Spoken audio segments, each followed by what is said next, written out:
Presented by Avantika Music.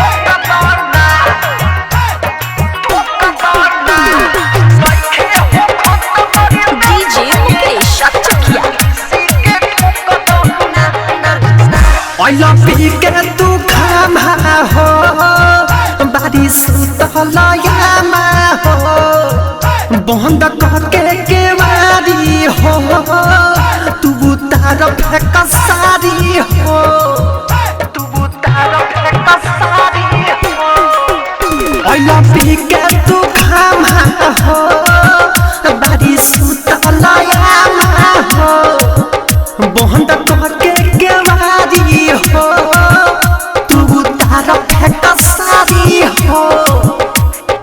बाद में होई कमायो भी तो नहीं रुक दाना बाद में होई कमायो भी तो नहीं रुक दाना नहीं खे हो खत्म बरदा ये राजा तनी मिसी के ठोक दाना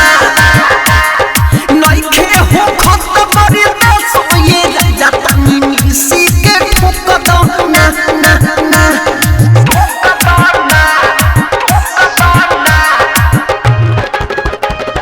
DJ Mukesh Chakia.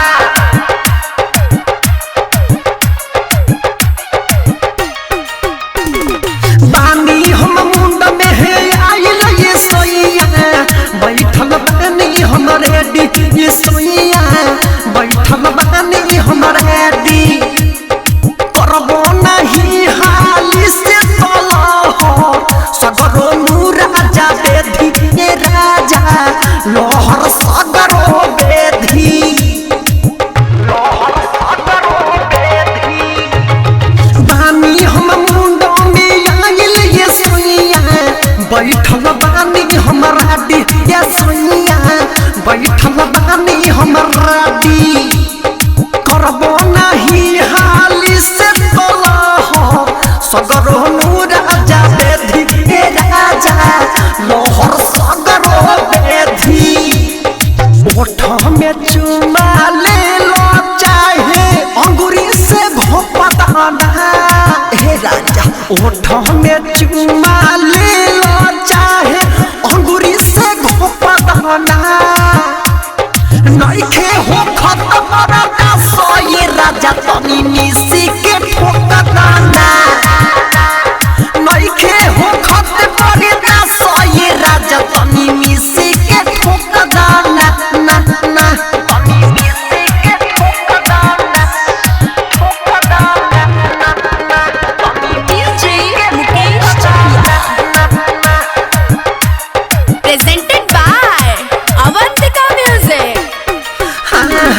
ओकर हसियाही के कोलम के अपना खोलो हमारा खाता या राजा खोलो हमारा खाता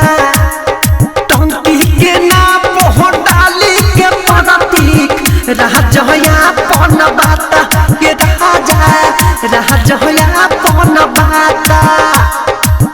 राजया पन बाता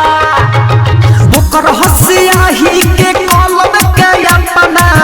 खोलो हमारा खाता के राजा खोलो हमारा खाता टंकी के नापी के डाली के प्रतीक राजया में बाता के राजा डालो तनी बाता कुंवर नीति से परम